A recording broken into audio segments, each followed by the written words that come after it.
Bennifer is back. Brad and Jen are friends again.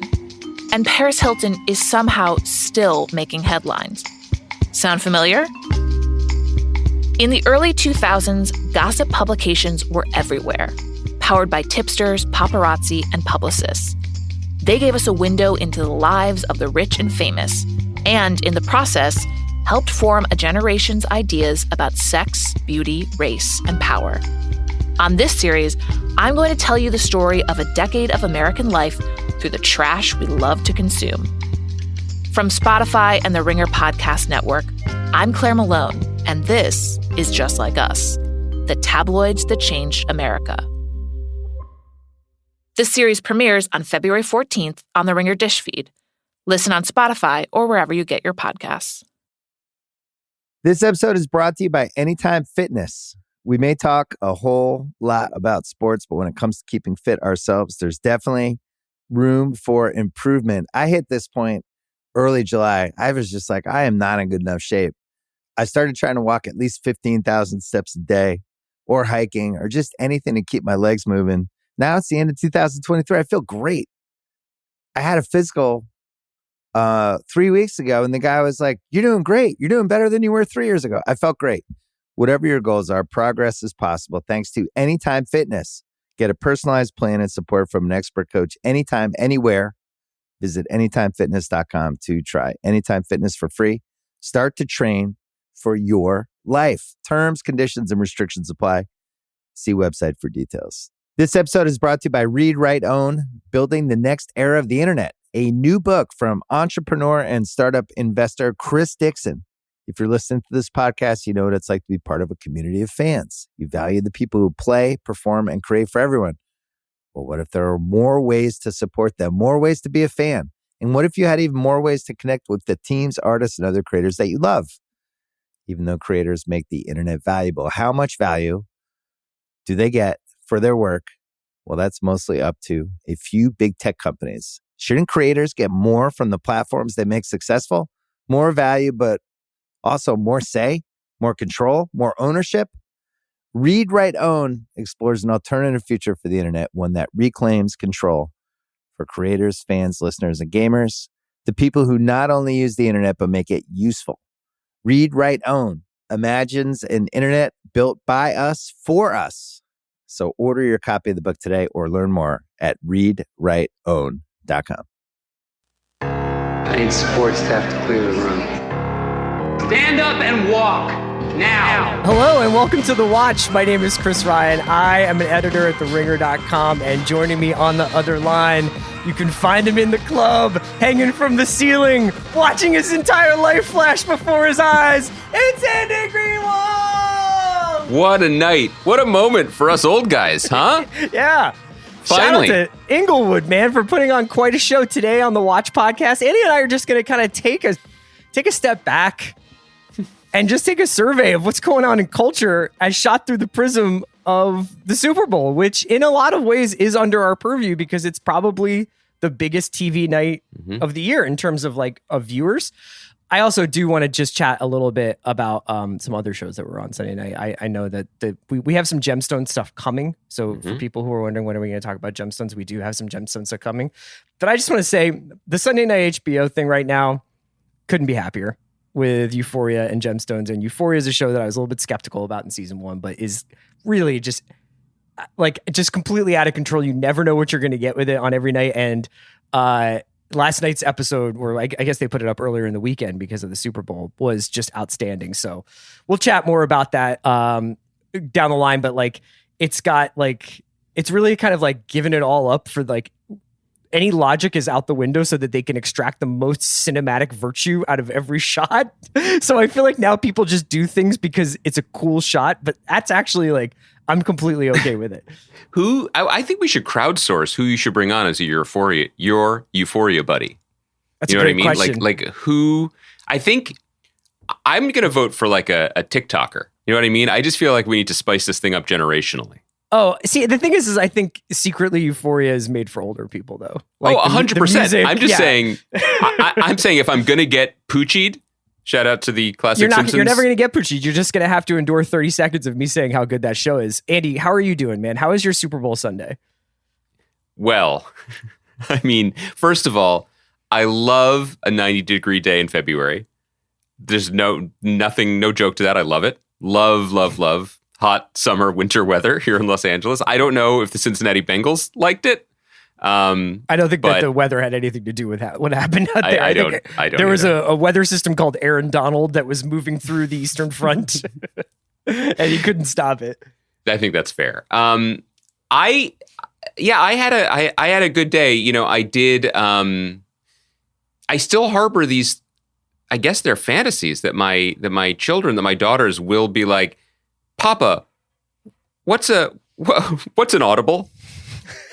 Teach us play action. You know what I mean? Like, I kind of do have these thoughts that maybe they'll want to watch the game with me. Why is Sean McVay so dedicated to these run concepts, Papa? Like, I did think that there would be, I still hold out for that. And then what I have instead is an almost 5-year-old saying she's going to continue to spin in circles in front of me until the ads start again. Okay. So did you try to make it a family event? No, I've mostly given up on that, but there was a moment when, like, in the second half, when my younger daughter was there with me, and I was like, come sit on father's knee. You know, let me tell you about the legend of Cincinnati Joe and why we're rooting for him. And she was like, is that the Tigers? I'm like, yeah. She's like, the other one is Los Angeles? Yeah. Then she just had a long pause and said, when do the ads come back on? And I was like, okay, well, this is part of the American experience. And if you and your sister would rather take the iPad, her Coinbase wallet the entire time. Yeah, I was like, this is the broken future you're inheriting. I'm so sorry. So that was my experience. It was very, very quiet and not exactly paternal. How about yours? I had a good time. We went over to some friend's house and I experimented for the first time. This is the recommendation of the host, who I won't name and shame here. I was telling Kyle a little bit about this off mic, and it's a pretty big development. I wonder. I like to go to you whenever something big happens in my life. Mm-hmm. So, you know, the thing with the Super Bowl is you show up with the best intentions. Always. And even like before you, like, even when I was like, you know what, it's a Sunday. I got to go work tomorrow. Like, so we got to keep an eye on the beer intake. Mm-hmm. And we have to keep an eye on the snack intake, candidly. Like, as we get older, you can't just like sit there and take down 7-layer dip all day long. You know, it's like, it's not the way it was back in the day. No, maybe a 2 or 3-layer dip. Exactly. Like, more modest. Like cut off some layers. But my friend introduced me to a new thing, which is if you're doing a long run of like a 4 or 5 hour sit, you go 1 beer, right? 1 non-alcoholic beer. What? And so because my thing is like, when you start drinking beer, it's pretty cool to keep going, keep having them. Right. You know, that's one of the things that's weird about beer is it just keeps tasting good when you keep drinking them. It's just when it touches your lips, it's amazing. Yeah. And like the faster you drink them, it gets pretty fun. Mm-hmm. This is good stuff. I found out that, you know, like, I'm basically at this point, like 3 beer guy at the most, like, you know, unless we're getting serious out there. And I found out yesterday that, like, you can create the sensation of continuous nonstop beer drinking throughout a day if you go beer NA. Now, I would never do this at a bar. I would never go to a bar and be like, sir, can I have a Coors Edge or whatever? But if you're going to be doing like a sitting outside / like marathon session, I don't know. I mean, Kai was like, why not just drink water? And I was like, you know, I mean, like, we're trying to innovate. We're trying to like push forward with what we're doing. First of all, for some reason, I'm picturing your liver receiving this data like a failed Wordle entry. You know, like over the course of 5 hours, it's like green, gray, yellow. That's the intake valve for you. Yeah. 2, I worry, Chris, because I think you're pulling a dangerous thread. Because I love to drink a beer, but if you take the alcohol part out of it, there is a moment where you're like, I'm just drinking wheat soda. Do you know what I mean? Like, the juice wolves out there will tell you that, there's so much more to it. You know, the derivation of the hops and everything. The dank haziness, yeah. But I mean, we all have to be honest with ourselves about what the purpose of it is, you know? Sure. And so so that does seem... It's to facilitate conversation. Sure. It's to lubricate the discourse. I mean, a couple years ago, someone sent our household a gift of this very, very like fancy, bespoke, fake wine that was made by like sommeliers and like drink professionals, so that, and I think this is really great actually, so that people who do not drink alcohol could have a complex beverage accompaniment that would bring out things in food, so it's not just like your choices are water or Shirley Temple or something, right? Like this is something, but it tasted a little bit, I mean, I gotta be honest, it tasted a little bit like kombucha mixed with vinegar. Yeah. And I was like, I don't want complexity actually at the end of the day, I'm realizing, So wow. But so did you enjoy the experience more? Is that did it work No, I for just you? feel like I never hit that second quarter lull that you sometimes do if you've been eating tortilla chips and drinking beer for like unintentionally for like 3 hours and you're like, wow, it's 5 o'clock. Like this is we're in the danger zone, man. What I recommend instead of tinkering with God's nectar, what I recommend is living in a family of all women. Which was, and there are many women who love the Super Bowl. I do not mean to gender this, but in my household, the 3 other members of the household do not care. Yeah. And so as the game was getting good was when it was time for me to begin roasting the zucchini. You know what I mean? So, Yeah. And that's not a metaphor. That's just Sunday. So that kept me razor sharp and sober.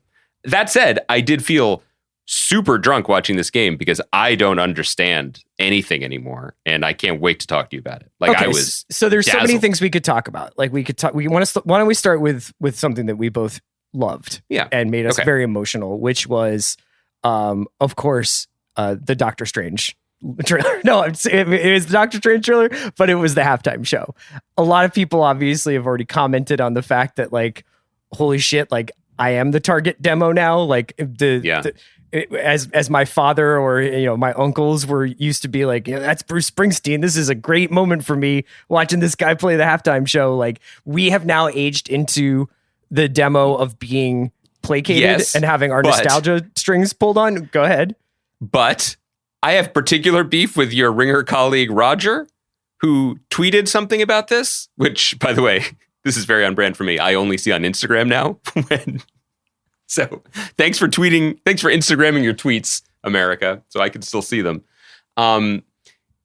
He was basically making that point. Yeah. Right. But he was like, for people born between 1985 and 1992. And I was like, whoa. Excuse me, boss baby. It's not like we didn't have our, we had U2 as well. So I think for people Roger's age, I think he's like, you guys have been rocking with Tom Petty and U2 and even Prince. And now finally, like my generation gets their classic rock. People who were in first grade when The Chronic came out definitely get to claim The Chronic. Yeah, that's for them. It was a great halftime show. I mean, what was interesting about this was, unlike, I guess, I'm trying to think of the last one that felt like it had 100% approval rating going in. Like, I don't think anyone expected it to be bad, right? Because it was Dre, it was Snoop. I didn't expect it to be bad, but I don't know about you. I have not seen a lot of Dre recently. Like Dre, has been kind of like very private. I think he went through a divorce. He has had some health issues. Right. I rarely see Eminem, and I'm always surprised when I do see him because even though he still has like the same like demeanor, like I think his eyebrow and beard color is always going to be like a little bit of a curveball. I know I've seen 50 Cent. Like I've like obviously loved Den of Thieves, like he's doing a lot of stuff with Power and the extended Power universe. Yeah. I haven't seen him quite in that upside down. Yeah. Upside down and poured into a tank top. And yeah, Kendrick was amazing in the S1Ws dancing that was going on. And Mary looked amazing and sounded great. But I was just like, I was not necessarily sure this was going to work. And it was like 100 times beyond like my wildest expectations. Here's my criticism. The set was a little odd. Not the Compton parts or like having Tam's Burgers, just like inside houses and outside houses. I think there was a little bit. So there was one observation I heard at the gathering I was at, which is like, this is weird because it's daytime still. So the light felt off. And 2 is, except for the Eminem when they did Lose Yourself, I feel like they made like the crowd, quote unquote, be socially distanced. So there were like people wearing like Yeezy sweatshirts, like kind of dancing and having a good time, Right. but like they were very obviously 6 feet apart. Yes, that's probably true. So I the didn't consider atmosphere that. was a little bit off. But I think that there was something. First of all, the playlist actually was, immaculate, as one would expect.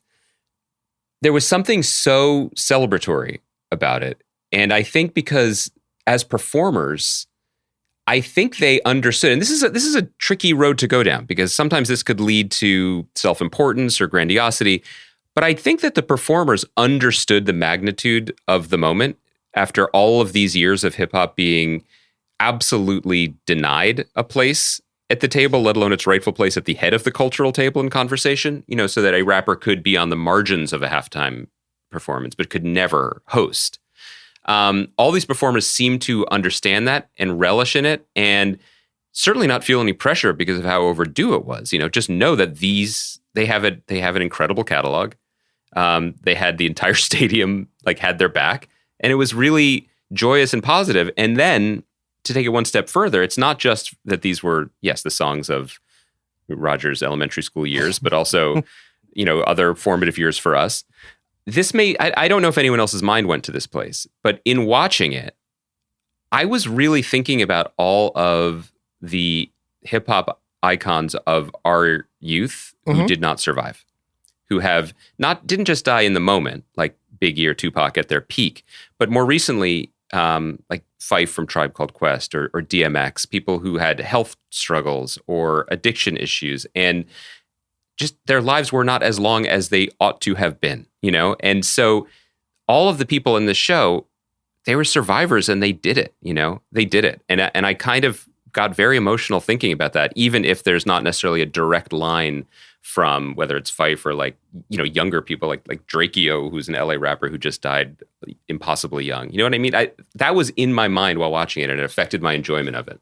That's a really fascinating way of looking at it, Andy. I hadn't really thought about those guys as survivors, and obviously and Mary as well, because that's so much part of her mythology. I thought she gave an incredibly emotional performance for the Super Bowl. Usually there's a degree of it's such a logistical nightmare to do a performance, especially anyone that has a dancing component to it. But even so, she can't not be Mary J. Blige and be communicating pathos. You know what I mean? She could have been doing, honestly, she could have done the whole show. It could have been her halftime show. She was unreal, right? Just in a classic Super Bowl belter sense. And then that was a great counterpoint with Kendrick, who we miss and need, right? Kendrick is arguably the most vital rapper alive, and also a rapper who is exceptional at live performance and loves the spotlight, loves the spectacle. That was pretty thrilling to see him do this. Now, of course, the last time we heard from Kendrick was on his cousin Baby Keem's single, where he was just this year I'm coming for all of your top 5 lists. And then I'm looking at the calendar and it's Valentine's Day 2022. But I think his presence really helped make this not an exercise in nostalgia, which was vital. It was, I don't know, Dre just kept smiling. That just seemed very, very pleasant and welcoming to me. I also, Chris, I wonder which of us are going to fully embrace the Dre Day 50s body work, which is you are constantly encapsulating active warfare between the ravages of time, but also working out and just drinking creatine constantly. I know. You know what I mean? I can't tell. He seems just massive, but I don't know in which direction, and I respect it, frankly. Were you hoping that any other members of G Unit were going to show up? I didn't know if we were going to go in the G Unit direction, but I was kind of hoping for, if it was a little muddled, but it worked, right? Was this a celebration of Compton and the West Coast sound? Well, okay, but Eminem's from Detroit, right? And 50 is from New York. So how wide were we going to cast this net of people that he had worked with? There was a sign that said the event was happening this Eve. And I was like, is Eve coming? Is Eve going to come out? Can we get a little Philadelphia in here? That was kind of thrilling. I thought she was going to come out and do Let Me Blow Your Mind. That was a good one. But exactly. Yeah. Or were we going to get I don't know, Corrupt and Lady of Rage and bring them all out? Yeah, right. there's not really room for that in a 15-minute Super Bowl show. But it was cool, and I just feel like it was a definitive page turning for what these shows are going to be. And let's go. I mean, Jay-Z was there in the crowd. Like, I'm surprised they didn't cut to him during Dre Day since he wrote it. Mm-hmm. Or is it next episode that still DRE, or is it next episode that he wrote? He wrote Still DRE. Still DRE. Okay, so that's the halftime show. It's always remarkable to me, like, that the most important game of the year, like, whatever is happening in the first half, like, momentum wise, you can get into a debate about whether momentum exists, as I have before. It's like, then there's an hour-long concert. It's so weird. And then it's like, yeah, come on out, Joe Burrow, and just get back to it.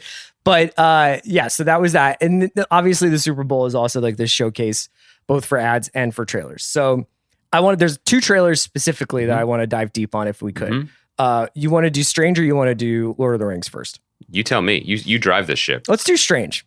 Yeah. Because I think that you and I have probably, sometimes I think that, like, we need to check ourselves here, because I think what can happen is you and I can get each other rolling in a certain direction. And sometimes it's impossible to imagine things course correcting. You know what I mean? Now, obviously, we both love No Way Home, so it's not like we're like out on Marvel or anything like that. But, I think over the course of a year watching those shows, some of which we liked, some of which we liked quite a bit in the case of Loki, and some of which we thought had a lot of issues, we became a little bit like punch drunk about this whole experiment. And I think for myself personally, one of the things was this feeling like I was part of like a pyramid scheme or something. Like I was going to keep signing up for another 6 hours of this or another 2 hours of that, or another, let's walk this back and then wait for something else to happen. And part of, for me, the attraction to the Marvel project is this continuous storytelling and this idea that they are building towards something, as they did with the first, 10, 15 years of the Marvel movies. And I was kind of feeling like they were really kicking the can down the road a lot. Now, part of that was due to the fact that COVID screwed up the release date for the movie schedule. Obviously, we know that Doctor Strange was supposed to come out before No Way Home initially, and now it was coming out afterwards. And I was somewhat skeptical that they were going to be able to retrofit this movie as a sequel to No Way Home rather than a prequel to No Way Home. And, I also just have, I think, a little bit of skepticism about how filmmakers function within the Marvel Cinematic Universe and whether or not they're allowed to, like, really express themselves. So it brings me great joy to report that this movie looks fucking sick.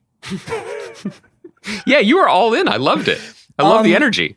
I just think that it to me did not feel, it's probably the most hype I've been for a Marvel movie since Black Panther. It's off a trailer. And to me, it just felt unlike other Marvel movies. It didn't feel winky and jokey and like, let's make sure we get like 4 quadrants of, there's a kid running around and, like, I don't know, like, it just felt like it was very much a Sam Raimi movie. Like, Doctor Strange's face breaking off into little squares, all this interdimensional monster shit, psychedelic stairways into nothing, weird worlds that you can glimpse. And then also, just in this trailer, I'm glad I watched WandaVision. I'm glad I did all this work getting into this movie, because it looks like we're going to get the payoff. I think that there are many reasons to like comic book storytelling. For me, the 2 reasons that keep me coming back both to comic books and keep me showing up for the Marvel properties is because at their best, they validate those 2 passions or 2 interests of mine. One is at a base level, Marvel comics are about the families you make along the way and the warmth and humor between them. And like, that was always the difference between the Marvel and the DC comics. And I love that, whether it was the sort of dysfunctional angst of the X-Men or the more overt wisecracking of Spider-Man. And the most successful Marvel properties have always understood that. And we don't need to list them. Like, the good movies have that sense of self-awareness and kind of just, just familiar warmth that you come to love. And the second piece of it is the absolute jaw-dropping what the fuckness that you can do in comics that prior to the last few years you would never dream of doing in a TV show or movie, because it's just too silly, goofy, or weird. And I think it was James Gunn who I am increasingly loath to give credit to, but I want to give credit to for what he did with the Guardians of the Galaxy movies, because he brought that in with the same pleasant wink that the movies the Marvel had started to become more comfortable with. But Kurt Russell plays Ego the Living Planet, right? Like, that's ridiculous, but that's comic books. And the Doctor Strange character and stories lend themselves to that bleeding edge of just bizarreness better than almost any of the other active properties that Marvel has. The other place for a lot of this, of course, is the Thor stuff, and the fact that Taika has the God Butcher as a character in the upcoming sequel. I mean, great stuff. That's what we want in that corner of the universe. All of this is to say, if this trailer is the movie that they made, I'm thrilled, because it seems like they leaned totally into the surreal, macabre, face-melting horror of what magical dimensional worlds could be. And the times Marvel has screwed up in the past, I think, have been the times when they have, and I'd be fascinated why this is, when they hesitated, when they tried to have it both ways. And the number one example I have of this is Eternals, a movie which weirdly I had more time for than a lot of people. But to me, the biggest sin of Eternals wasn't the number of characters or its ambition or its vistas or whatever. It was that it wasn't satisfied with being a story about squabbling space gods. They also had to add villains who were like techno-organic shape-shifting wolves. I don't know why that was there, other than to maybe make an action figure or for them to have something to punch before they started trying to actively end the violent birth of a god from the core of planet Earth. Do you know what I mean? Like, that was a choice for no one. And this movie seems to have gone all in on the intensity and the weirdness. And I think that's great. I think that's what it ought to be. You have the budget. You have the baked in goodwill. Go for it. Yeah. And then there's also we're watching kind of in real time the thing that these movies have successfully done, or that this project has successfully done, which is not only taking comic book characters that maybe we felt growing up reading comic books were like ancillary or like not really worthy of like a ton of scrutiny, like Guardians, or taking characters that felt like they were in some kind of like supporting role, like Strange, and frankly like Wanda up until her own show, and giving them now like this new stage to perform on. And the fact is that Elizabeth Olsen and Benedict Cumberbatch are really good, if given the right material. And like, Cumberbatch can probably win an Oscar, I mean, actually, I guess Will Smith will probably win, but Cumberbatch just got nominated for an Oscar. I mean, he's a pretty significant actor. For him to be leading what will be the sort of the big Marvel movie for this year, or like the first big Marvel movie of this year, is pretty amazing to see. I just think that like the thing that turned me on to this is the score. Like you mentioned, like kind of pulling the punches, and there is a way you could recut that trailer with like a different, more Alan Silvestri, like kind of like more like generic superhero score, and it would have been like, cool, like this seems good. They're flying into one another and like splitting buses in half. But they ripped off the Inception score and chopped it up and kind of made it closer to sounding like an Alien trailer than they did a Marvel trailer. And it really gave me that like, oh, it's going to be dark. This is going to be a weird movie to take your 9-year-old to, which I think for a 44-year-old is pretty good news. Yeah, there's like Lovecraftian body horror in the streets of New York with an Avenger. I also say the two things that I noted in the trailer. One is this is the MCU debut of a great character called America Chavez, who shows up in the trailer. She was a member of the Young Avengers in the comics, but also is one of those characters that just so beautifully represents what I like about this current era of comics, not just in terms of representation, because I think she's the Marvel Universe in the comics, certainly in the movies, first Latinx LGBT character, but the character's powers is that she can punch and kick star-shaped holes in reality. That's sick, right? Like, that's cool. Yeah. That's what the Rams did to Joe Burrow last night. Like, I'm tired of characters who can have like metal suits or capes, right? Like, punch holes in reality and have fun doing it. That's the spirit we want here. The second thing that people are freaking out about is that Patrick Stewart is clearly in this movie. I was going to ask about this, yeah.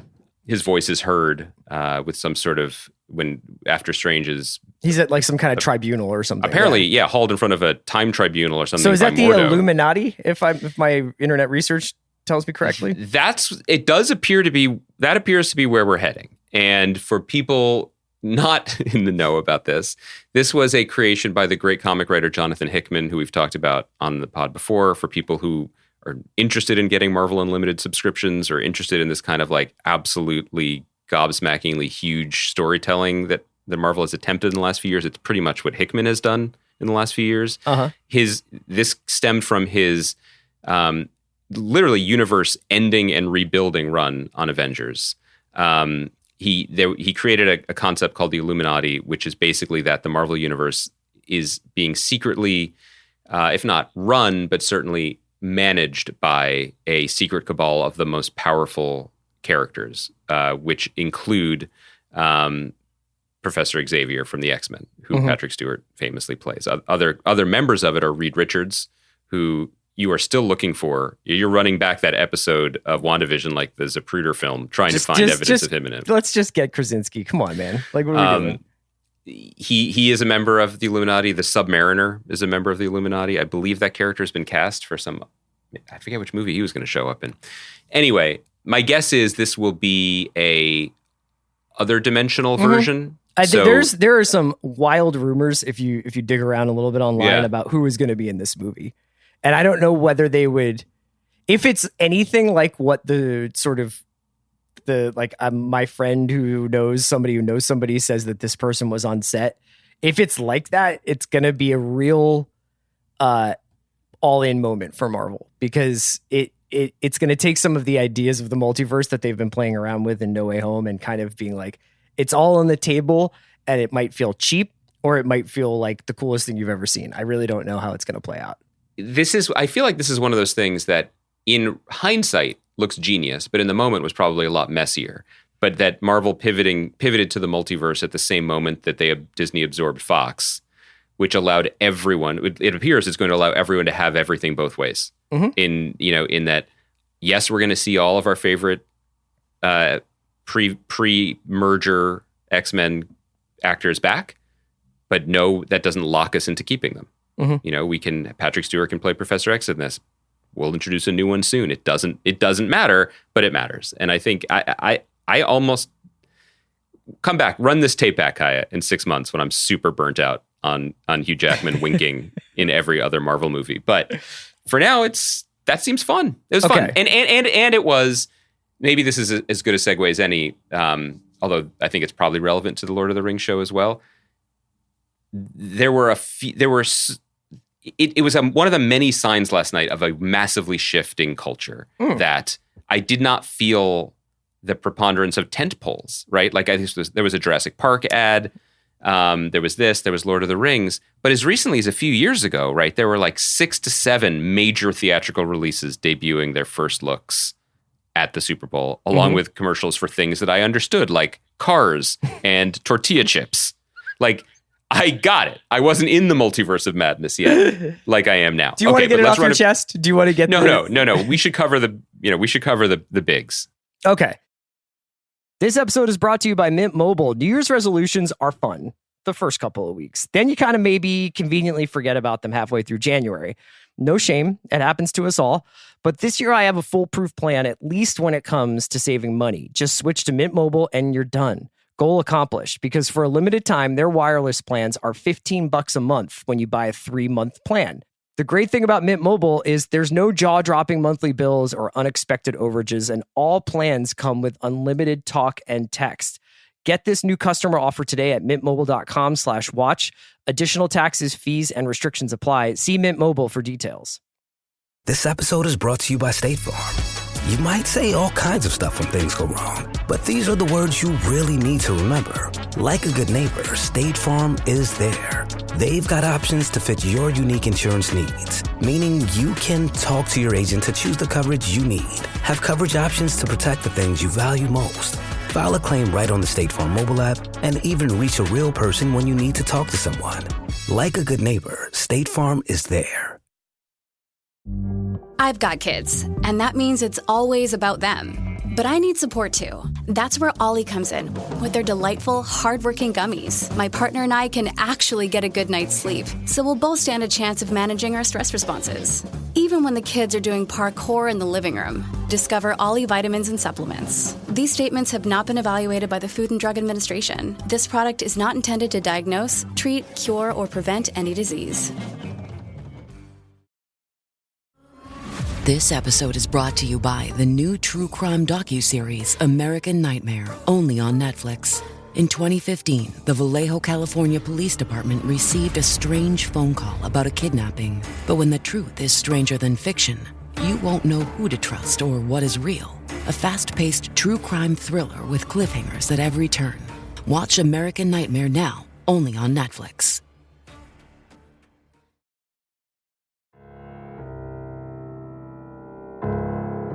So one of the things that I've been thinking a lot about, because we are moving into, we've been in it, but I think we're moving into a much more defined era of franchise TV, of event TV, and it's the event that we kind of understand as, Independence Day is coming out or something, and like when you and I were growing up, like there would just be magazine covers and stories about the build up to these movies. And then the first weekend, it would be lines down the block, and the success of these movies would be covered as if they were kind of like these big achievements that this hit movie was what we thought it was going to be. It's Batman.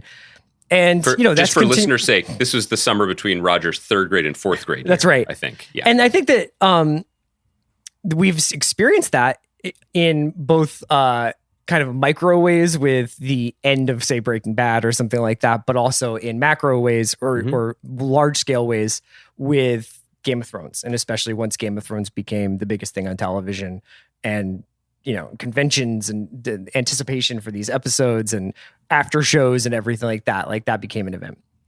I was wondering how this was going to continue, A, when there was so much of it, and B, when stuff like Wheel of Time, while obviously successful, felt like it kind of like arrived, was inhaled by the people who were anticipating it and loved it, and was very like basically unremarked upon outside of like of a small subculture. And I was like, is this stuff all going to be released into a world where it's like all you have to do is satisfy the subculture? It doesn't need to be a crossover hit. It doesn't need to be a Halloween costume. It doesn't need to be this big deal.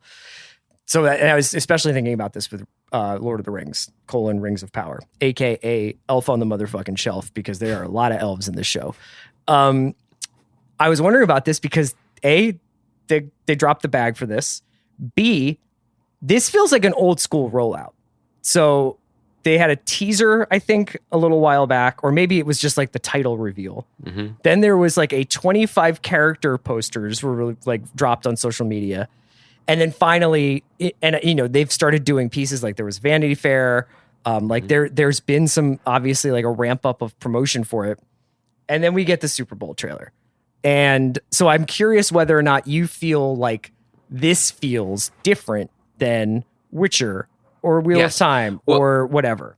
Well, a couple things. One, I don't think we've ever seen Amazon do this before. Amazon, one of, if not the richest company in the world, market penetration into all markets everywhere. If they want to flip a switch and put something in front of us, no company has the ability to do that like Amazon. And I mean that literally, because they could ship a package to our doors if they wanted to. They could send every citizen with a mailing address a copy of the Silmarillion, or whatever that book is called, and it would not even dent Jeff Bezos' catering budget for his spaceship. You know what I mean? Like, it's not an issue. Up to now, the Prime Video rollout, has cost them billions of dollars and garnered a lot of success, both whether it's critically or they've won Emmys or, they've had Oscar-winning movies, blah, blah, blah. It has not felt as if it has the full force of the globe's most dominant corporation behind it. I'm not sure if everyone agrees with me, but I definitely think it's going to be if we don't feel it now, it's going to feel that way in September when they have football and Lord of the Rings. That was what I was going to say. That other commercial, I think, is part and parcel of this. The commercial for football during football, saying like, we have that now, and you're going to be watching it with us. It was a flex that felt like the flex of the Incredible Hulk, like coming out of cryo sleep or whatever. I know I've just mixed his origin story with Captain America, but who's going to stop me? It's your podcast. You can do what you want. It was, I noticed, are you disassociating? That was Andy who said that Hulk had cryo sleep, but yeah. Yeah, that was not Chris. It was a little bit staggering, honestly. So we will see the results from that. I also think that this was the one for them to go all in on. I mean, it's a different strategy. Our podcast last Monday was all about Reacher, which is a huge success for them with exactly the demographic they wanted it to be a success with. Like that was them choosing the target and hitting it, which is something they've done repeatedly. I think the Jack Ryan show, which we watched the first one of and then continues to exist, and people are happy with it. I watched the first season of that. I just didn't see the second season. Yeah. I don't even mean to just, casually just take a shot at it. I just mean that they seem to have a smart, and maybe this is also why they always have the right number of whatever's in their factories at any given time. They seem to have a pretty good sense of setting the correct targets and then hitting them, whether they are more modest or more grand than when we imagine them to be. They have the algorithms that we don't have. Rings is everything, not just for the money that they spent on it, but because this is one of those rare legacy franchises that a lot of people care a lot about. So for me, seeing this trailer as someone who really doesn't care that much about it, I have not read the books, I thought that it seemed right. It seemed appropriate. Like it looked very beautiful. It hit the right notes in that what it seemed to want to do was remind us that we get to go back. Right. It was like third season Lost in that. And then it was like, don't worry about all these pilots that you've seen and all these different kind of variants of this type of world or story you've seen before. This is the one that you all saw win an Oscar 20 years ago. You know this, and you're going to be comfortable. You're going to be comfortable here, and it's going to look as good as the movies. I mean, it was extremely expensive as far as trailers go. Now, since that trailer aired, there were two things that I was struck by. One, highly recommend people check out Ringer colleague Joanna Robinson's piece that was up, that was sort of explaining who our POV characters are in this show. Harfoots, I believe is the term, which is a old Middle Earth word for hairy foot. Yeah. Which is to say that these are the ancestors of the hobbits. I have to say, Joanna's piece made me care more about the Tolkien project than 20 years of casually having seen the movies. Right. Fascinating about World War II and Tolkien's own life and his biography, all information available to me that I never engaged with. So it also made me think that, again, we don't know these showrunners are new. They don't have a lot of track record, but they seem to have chosen wisely in terms of making the protagonist the thing that makes this special, which is it's J.D. Payne and Patrick McKay, and then with some help from Brian Cogman, who obviously had a big part in Game of Thrones, and it's directed by J.A. Benoit. But just kind of seemingly understanding that the hobbits are sweet-natured, childlike avatars for normal people who aren't elves or whatever, and that's still the right way to go. Okay, all of this said, Chris, I don't know what the other reaction has been to this trailer, but I watched it again today on YouTube, and on the official Prime Video YouTube feed. It's already, it's over 10 million views. The comments, Chris, the comments are what I imagine to be fans from all over the world writing, barraging, raining down only one comment in their native language, which is dozens of languages. And that comment is a quote from Tolkien, from Return of the King, which is, "The shadow that bred them can only mock. It cannot make real things of their own." So the fan community, at least as evidenced by the troll, which I do not think is a Tolkien creation, seems to have their knives out for this show. What is that quote in relation to? What does that mean? To me, I could be wrong. I do not speak Portuguese or Russian. I mean, I'm looking at all these different languages. It's wild. It seems to be that this is a pale shadow, right? That this is somehow, because it's not Peter Jackson, or it's not, I'm not sure what their point of view is, who they are championing. Because they're going, these guys are going off book to some extent. Potentially so. Yeah. I'm not really sure, but that seems interesting, and directly runs against what you had said about Wheel of Time, which is that series seems designed to have pleased the Robert Jordan fans, and it seems to have succeeded. And I know that there's some fans of those books are like, this is not the one, and some fans are like, this is pretty cool. This is what I've been waiting to see these things executed. I thought that this looked. I don't even really feel like there's enough footage to like weigh in on. I thought it was very action heavy. Obviously, there are some hints that maybe characters that we have associated with the trilogy will make some kind of either a shadow of themselves will appear, or like actually like Elrond is in this show or whatever. But I have been giving some thought because I recently did a movie draft with Sean about the year Return of the King one, and been giving a lot of thought about those movies and why those movies became as huge as they were, aside from the fact that like people have been waiting decades to see them rendered on screen, and Peter Jackson did such a great job. The thing that I think is really important is that those movies were a quest. Like the story of that movie had an engine, and that it was like, we got to get this ring and put it in that volcano, like there is a job to do. And all this stuff that's happening on the sides is ultimately in service of that, not only that story, but is because of what's happening. Like the urgency of it, the rise of these armies, the defense of these castles and these like lands, like it's all coming because Sauron is rising, and there is like an unseen hero, an unknown hero trying to like stop him from taking over by throwing this ring in the lava. I'm not like trying to be concerned troll about the show, but I wonder whether or not this show will have anything close to that engine. Like, because that is honestly, if you go and just go up to a person on the street and you're just like, do you want to see a movie about hobbits and elves or whatever? They might be like, whatever. But if you're like, it's about this little guy who nobody believes in, who takes on the biggest responsibility in the world and saves it.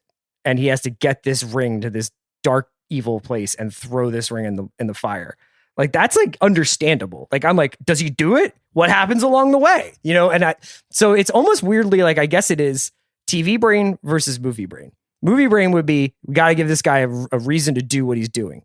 There's got to be a reason why all these armies are raised and fight and all this stuff. TV brain is, how long can we live in this world? Who are all the characters we can bring in? What are all the storylines we can have separate? And is there going to be a governing thing that pushes the story forward? Well, I love the question you're asking, and it fits in directly with something that I've been trying to puzzle through and think about even as recently as this morning. TV has an engine problem. We have blurred the lines between the storytelling mediums to such a degree that it has changed things, I don't know if irrevocably, but profoundly. And it's changed both our expectations for what we want out of TV shows. It's changed our ability to watch TV shows. And it's definitely changed the industry in terms of what it greenlights and what it puts on the TV to begin with. And that idea that you're talking about, that in movies you need to have the engine because you have to get there, that's a movie thing because the movie ends. TV has become eventized like movies. And now TV has become movies, so that you have these massive franchise shows like the Marvel shows, for example, that are just, 8 episodes of this one thing that lead into the next thing. But it's also, whether it's True Detective or Pretty Little Liars or whatever. Pretty Little Liars. Not, what was the one? Big Little Lies. Big Little Lies, but even like The Night of, The Outsider, like, yeah, I mean, we could go on and on about. And increasingly the shows that we're covering, whether it's, the Rip from the Headline shows, which have a beginning, middle, and the end, like Pam and Tommy, or the upcoming shows about Uber or Tiger King, or you pick them. Elizabeth Holmes, yeah. The Theranos one, The Dropout. I think that if everyone was being honest, Amazon would love to have what you're talking about, which is let's really settle in and hang out now. We've bought this world, so let's just enjoy it. But I don't think either the industry or the audience is in a place where they are wired to accept it. I was going to say, and this wasn't something that I'd prepared for today, but I was going to ask you at some point in the podcast a question, like, Mad Men doesn't get greenlit today. I don't know how Mad Men gets greenlit. Not just because it didn't have any stars, it made stars in this sort of old-fashioned traditional TV way. It fundamentally was like, this is a great piece of writing about an interesting era, and we're just going to see where it goes. Mm-hmm. There, and maybe, I don't know whether it was notes or just a good sense that Matthew Weiner put in the he's not really who he says he is twist, which maybe gave it a little bit of a goosing. But otherwise, I just don't see that framework. That doesn't work for either the streamers' business models anymore, or it doesn't work for the way audiences watch things. I'll take it a step further. I think Game of Thrones is kind of a hard sell as we experienced it, which was I was going to ask you seasons. That's so interesting you say that, because I was thinking about GOT2, and I was thinking about how I wonder whether or not the new show will actually be chasing its own dragon tail to some extent of we need to have something that this is all building towards immediately. That's not really what it felt like in the beginning of Game of Thrones. It was way more about palace intrigue and who was going to take over ruling this land. But it wasn't like the night, like the winter is coming immediately. I mean, there was stuff in there that was like, oh, on the horizon, you should keep your eye on this fucking ice guy. Like, he's coming. But, for the most part, it was like, it was politics. It was just but it was selling us tickets for a ride without a definitive conclusion, right? It was like, we're going to introduce you to someone, this young blonde woman and her brother who are involved with these like horse dudes, and you're just going to have to trust us that it's going to intersect or it's going to matter at some point, and you're going to have to trust us. And that trust, both between audience and creator, between streaming service or network and creator, all of that just feels like it's in a very, very different place. And I think it's probably why I don't think we overrate Succession. We love Succession, but it feels incredibly rare, not just because of the quality of its writing, but because it kind of snuck in under the gun. And yes, there is that one question, who's going to take over? But it's not that interested in that, and it kind of never was. It was just about what was happening in the moment before someone else takes over. And then away we go. And I don't know. I still feel like industry-wise, there's a zag coming where it's just like, we're just going to be a TV show and maybe people will get excited I think about that's it. happening, but it's the comedies that do that. The comedies do that. Absolutely. But like Euphoria, which as everyone who's listening this far knows I don't watch, I guess it operates in a genre where it has its own set of stakes. I think there's a world in which like Euphoria is just like completely cracked out 90210, and it's just like a little bit more of a traditional high school drama with a little bit more drugs and a little bit better music and yada yada. What they've done with it this season is it feels so different to me, and I think a lot of it is because it just doesn't seem to be playing by a lot of the same rules, but there's no central question it's trying to answer. You're obviously like personally, like I'm very invested in like the relationship between the Zendaya character and her sponsor, like in the addiction and recovery stuff that they deal with, which they also touched on in the specials that they did in between the two seasons. But Euphoria like isn't really trying to answer a question, but what it does do is create 5 or 6 moments worth talking about after the episode that it's very much aware of, like, I think fueling a conversation around itself. Whereas like on a week to week level, like you might say like Mad Men's just the best written show I've ever seen and yada yada. But like it winds up being like there are long stretches of Mad Men that kind of melt away. And then there will be 3 episodes per year that I remember very clearly. I think that what we're also seeing is a moment where the industry is shifting and it's kind of a game of chicken between the various service providers. And what I mean specifically is take a show like Halt and Catch Fire, which we covered lightly. I wrote about it for Grantland. Is wonderful. It started as promising and turned into something truly special, I think. And it did nothing ratings wise. And AMC didn't really know what to do with it. And they saw it through, which they deserve a lot of credit for. It then migrates to Netflix.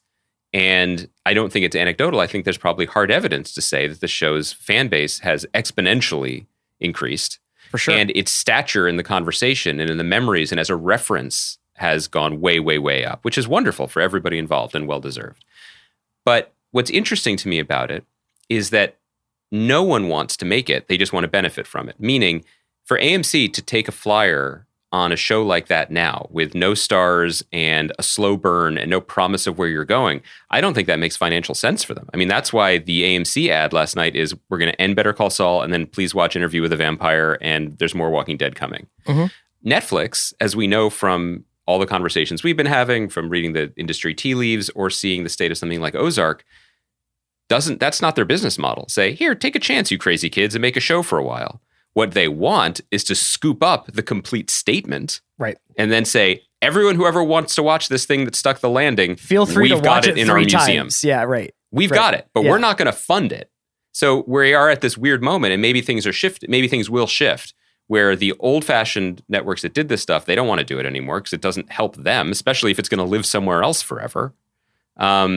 So are we missing those types of shows? And maybe Lord of the Rings on Amazon isn't the number one best example or best launching pad for this conversation, because there was never going to be a version of Lord of the Rings that wasn't like, ultimately the path to Sauron begins here. You know, that's just the nature of the beast. That's the thing, is that like this show in some ways I think ends with the beginning of the movies, right? Like it takes you up. Maybe that's thousands of years. I don't even know. But like, I think that some of the people in this show are in that battle where Sauron gets his finger cut off or his hand cut off. So, yeah, I don't know. I mean, like, I thought it was, it'll be a really interesting experience watching the build up to this is really what I wanted to say. I'm not going to judge it on a minute-long trailer where nobody really talks. I do think the idea of selling shows these days and how do you get the public to notice something and get invested in something, I'll be fascinated to see what the release strategy is around Rings of Power. Like, are they going to do one a week? Are they going to do 3 and then 1? Like, how many are there? How soon will the second season come out after the first season? A lot of stuff like that is like, I think it could be game changing in a lot of ways, because if it pays off, I think you're going to see more and more stuff like it. Yeah, and I think it's worth noting that, like, in the press release that I think we probably both of us got this today, it's inundated with like character posters for people we've never heard of. So much of the language was how many countries this is launching in on the same day and date. Mm-hmm. It's really like they spent years building the infrastructure for the juggernaut, and this is when they're flipping the switch. This is the goal. And so we maybe I should learn all those languages that are on the YouTube comments, because without that, I don't know if will even be possible for us to plausibly talk about the show's success or failure, because it is absolutely not just about us. Yeah. Well, I mean, we just spent quite a long time talking about 1 minute of it. So obviously it's doing something right. I'll just say, like, I think Nope looks dope. So that's like my Nope looks so dope. Yeah. That was a great trailer.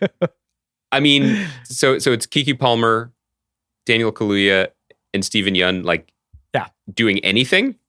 Aliens, I think. I don't know. Can't wait. Like, can't wait. It looked awesome. I love, also a big fan of wind dancers. Super creepy. So on Thursday's show, Andy, I think we're going to talk a little bit about Severance, right? Sure. Yeah. Ben Stiller show, which I believe debuts, if not Thursday, on Friday. So we'll talk a little bit about Severance. There's some other stuff to talk about. It's so great to see you. Wait, are we not going to talk about how nothing makes sense anymore and the world is crumbling around me into cryptocurrency? Do you want to get it off your chest? What I want to say is not so much what the fuck is a Bitcoin. I don't understand any of this. What I wanted to talk about, and maybe this is just a pivot for the rest of the year as I increasingly become old man yelling at cloud. But when we talked last week, we were like, it's interesting because no one knows what's successful anymore. And we're starting to see that in the way things are presented to us and marketed to us. I feel that more keenly than ever, because remember when celebrity, like Brad Pitt would do an ad for coffee in Japan? Mm-hmm. Because in America, he was Brad fucking Pitt, and he doesn't need to sell your Nespresso machine or whatever, right? I want all of the resources being poured into turning popular podcasts into middling television shows. Turn your narrative engines onto the story of Morgan Freeman getting on a Turkish Airlines plane and narrating a commercial. Yeah. Fascinating to me. Everybody is freaking out. Nobody knows what's popular, what matters.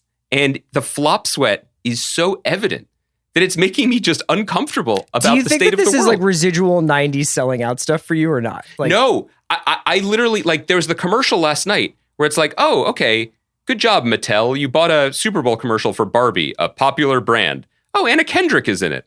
Okay, weird pivot. Would love to know the pitch delivered to her management team, but I get it. I'm sorry, He-Man and the Masters of the Universe are here too. This is an ad for TurboTax?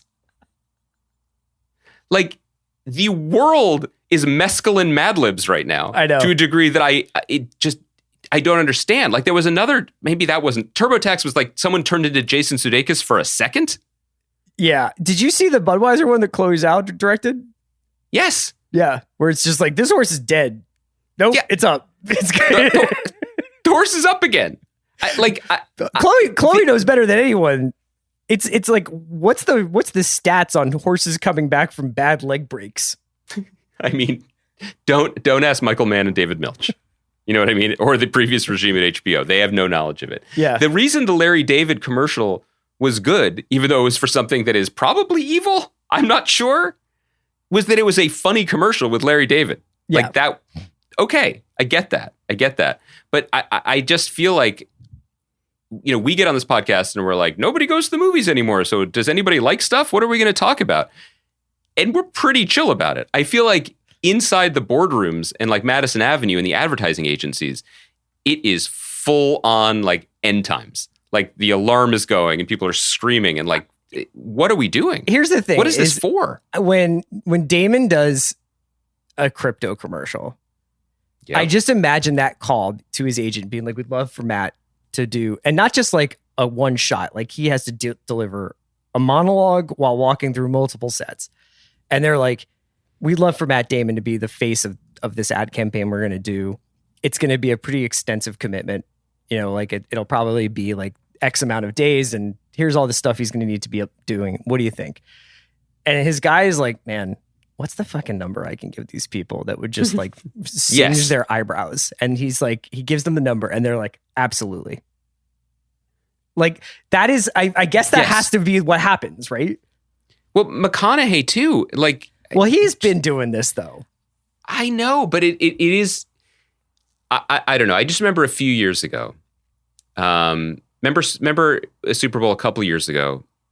And once you have kids, a couple of years ago could mean 3 or it could mean 11. Right. As I've learned recently, so I apologize. But there was the Google commercial where it's just the Google search bar with questions being typed, and you realize this is someone's entire life, you know? And it's beautifully done, and it's super manipulative, but you have to appreciate the craft and the simplicity of it. And also, I understood end to end what it was selling. You know, it was selling both the product, but also the larger company and how it can be a metronome for our existence, and it's a part of our lives, and relaxed, they're not harvesting our data and selling it to like offshore pirates or whatever, right? Like it's real. I hate those offshore pirates with my data. I don't know how any of this works. I don't know anymore, but I'm supposed to live in this world. Do you feel like talking about it makes you feel better or worse? It makes me feel worse. Well, all I was going to say was I just feel like the Super Bowl in all aspects is just like a stress test, right, for a culture. Yes. And we fucking failed the test. That's all I'm saying. Like, do you remember when there's like a month and a half where they're like, there's a weird flu, and everyone's like, ha ha. And then 6 weeks later, you couldn't have toilet paper anymore? Yeah. That's how I feel about the valuation of everything. Everything, whether it is being an Oscar-winning actor, right? Or owning a company that makes a product. Like, right. I don't understand what any of this is anymore. And I just think we're headed to the multiverse of madness. It makes me nervous. There's nobody I'd rather be on this trip with than you. Thanks to Kai McMullen for producing us. We'll be back on Thursday. I keep my eye out for pirates. Andy, just keep your data to yourself, man. Don't let those pirates get it.